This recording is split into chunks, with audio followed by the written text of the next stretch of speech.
Hello student, आज हम पढ़ाने जा रहे हैं क्लास 7th का Hindi first lecture 5 part 3। Part का नाम है हिमालय की बेटियां। इसके लेखक हैं नागार्जुन जी। नागार्जुन जी इसमें हिमालय की बेटियां किसको बताए हैं? इसमें हिमालय की बेटियां वो गंगा, यमुना, सतलुज, जितनी भी हमारे देश में नदी हैं वो सबको हिमालय की बेटियां बताए हैं और उनके बारे में यहाँ पे वर्णन किए हैं। आइए पढ़ते हैं। अभी तक मैंने उन्हें दूर से देखा था। बड़ी गंभीर, शांत, अपने आप में खोई हुई लगती थी। संभ्रांत महिला की भांति वे प्रतीत होती थी। उनके प्रति मेरे दिल में आदर और सुधा के भाव थे। माँ और दादी, मौसी और मामी की गोद की तरह उनकी धारा में डुबकियाँ लगाया करता। वे कह रहे हैं कि वे जितनी भी नदियों को देखे हैं वे शांत स्वभाव के देखे थे और उसमें वे डुबकियाँ भी लगाए हैं। परंतु इस बार जब मैं हिमालय के कंधे पर चढ़ा तो वे कुछ और रूप में सामने थी। जब वे हिमालय पहुँचते हैं, वहाँ पे जाते हैं तो वे देखते हैं कि उन नदियों का वो और रूप देखते हैं। मैं हैरान था कि यही दुबली पतली गंगा, यही यमुना, यही सतलुज समतल मैदानों में उतरकर विशाल कैसे हो जाती हैं। इनका उछलना और कूदना, खिलखिलाकर लगातार हंसते जाना, इनकी यह भावभंगी, इनका यह उल्लास कहाँ गायब हो जाता है मैदान में जाकर। वे कहते हैं कि वे गंगा, यमुना, सतलुज जितनी भी नदियाँ हैं वे कैसे एक धारा में, दुबली पतली सी धारा में शांत स्वभाव में बहती हैं। और जब वे हिमालय पे पहुँचते हैं तो उनका दूसरा रूप देख रहे हैं। किसी लड़की को जब मैं देखता हूँ किसी कली पर, जब मेरा ध्यान अटक जाता है तब भी इतना कौतूहल और विस्मय नहीं होता जितना कि इन बेटियों की बाल लीला देखकर। वे कहते हैं किसी लड़की या कली को देखकर उनका ध्यान इस तरह से अट्रैक्ट नहीं होता, ध्यान नहीं जाता जितना इन नदियों को आज देखकर कवि का विस्मय आश्चर्यचकित हो गए हैं ये बाल लीला देखकर। कहाँ ये भागी जा रही हैं? वह कौन लक्ष्य है जिसने इन्हें बेचैन कर रखा है? अपने महान पिता का विराट प्रेम पाकर भी अगर इनका हृदय अतृप्त ही है तो वह कौन होगा जो इनकी प्यास मिटा सकेगा? वे कहते हैं कि ये चंचल और बेचैन कहाँ ये जा रही हैं, इनका लक्ष्य क्या है? ये अपने पिता किसको कहे हैं? हिमालय को कहे हैं। ये जब हिमालय का प्रेम पाकर इनका हृदय अतृप्त इनके मन को शांति नहीं मिली है तो इनका प्यास कौन मिटा सकेगा?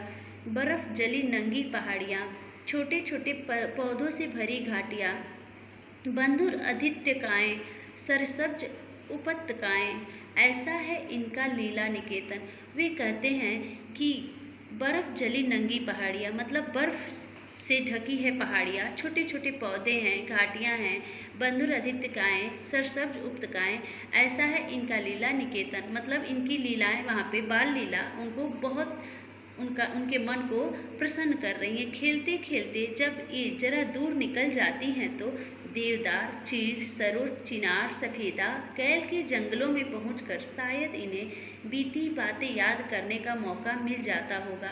वे कहते हैं कि जब ये नदी वहाँ से निकलकर, यहाँ पे नाम बताए हैं देवदार, चीड़, सरोज, चिनार, सफ़ेदा, कैल के जंगलों में जब ये पहुँचती होंगी तो इनको अपनी बीती बातें याद करने का मौका मिलता होगा। कौन जाने बुढ़ा हिमालय अपनी इन नटखट बेटियों के लिए कितना सिर धुनता होगा। बड़ी बड़ी चोटियों से जाकर पूछिए तो उत्तर में विराट मौन के सिवाय उनके पास और रखा ही क्या है। वे कहते हैं कि इन बेटियों को हिमालय को पिता बताए हैं कि इन बेटियों को ये पिता इन लोगों को संभालने के लिए वे सिर धुनता, कितना उनके सिर दिमाग में कितने ऐसे धुनता होगा, कितनी बातों से वे इनको संभालते होंगे, कितने अच्छे से संभाल के रखते होंगे, कितना उनको अपना दिमाग लगाना पड़ता होगा।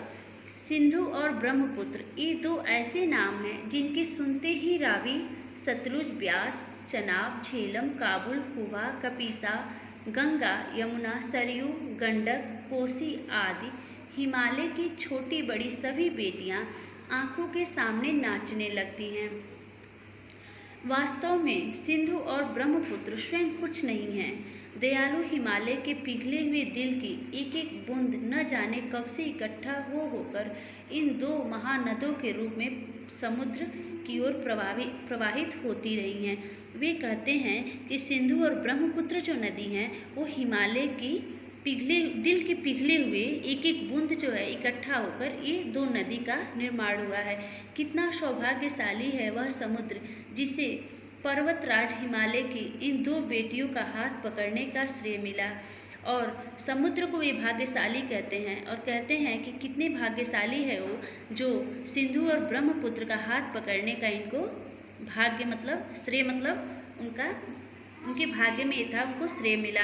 जिन्होंने मैदानों में ही इन नदियों को देखा होगा उनके ख्याल में शायद ही यह बात आ सके कि बूढ़े हिमालय की गोद में बच्चियां बनकर ये कैसे खेला करती हैं।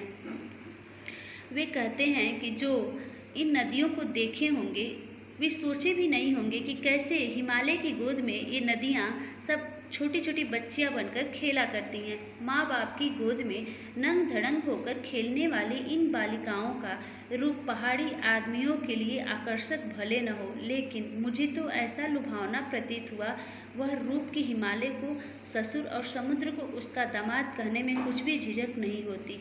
वे कहते हैं कि मैं इस रूप से इतना आकर्षित हुआ हूँ, इतना मुझे खुशी मिली है कि मुझे इतना मतलब जो यहाँ पे देख रहे हैं उससे वे इतने लुभावना मतलब प्रभावित हुए हैं कि उन्हें हिमालय को ससुर और समुद्र को दामाद कहने में उन्हें कोई भी झिझक नहीं हो रही है।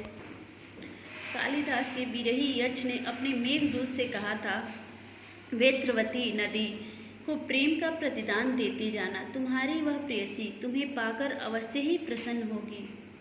यह बात इन चंचल नदियों को देखकर मुझे अचानक याद आ गई और सोचा कि शायद उस महाकवि को भी नदियों का सचेतन रूपक पसंद था। दरअसल जो भी कोई नदियों को पहाड़ी घाटियों और समतल आंगनों के मैदानों में जुदा जुदा शक्लों में देखेगा वह इसी नतीजे पर पहुँचेगा। वे कहते हैं कि कालिदास ने जो नदियों के बारे में लिखा है, जो कहा है, वे गलत नहीं है। जो भी इस नदी के रूप को देखेगा वह इस नतीजे पर पहुंचेगा, मतलब यहाँ तक वो कह सकता है। काका कालेलकर ने नदियों को लोक माता कहा है।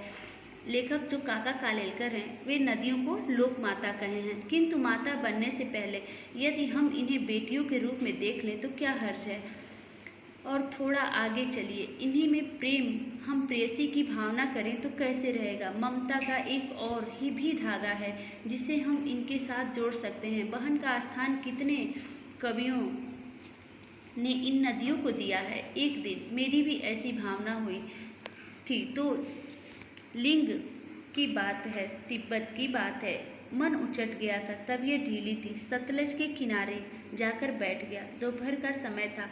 पैर लटका दिए पानी में। थोड़ी ही देर में उस प्रगतिशील जल ने असर डाला। तन और मन ताज़ा हो गया तो लगा मैं गुनगुनाने, जय हो सतलज बहन तुम्हारी, लीला अचरज बहन तुम्हारी, हुआ मुदित मन हटा कुमारी, जाऊँ मैं तुम पर बलिहारी, तुम बेटी यह बाप हिमालय, चिंतित पर चुपचाप हिमालय, प्रकृति नदी के चित्रित पट पर अनुपम अद्भुत छाप हिमालय, जय हो सतलज बहन तुम्हारी। वे सतलज को कवि क्या बनाते हैं, अपना बहन मानते हैं। ये यहाँ पे बहन मानते हैं और उस बारे में यहाँ पे छोटा सा अपने जो हृदय में एक कविता निकलता है उसे यहाँ पे वो लिखे हैं।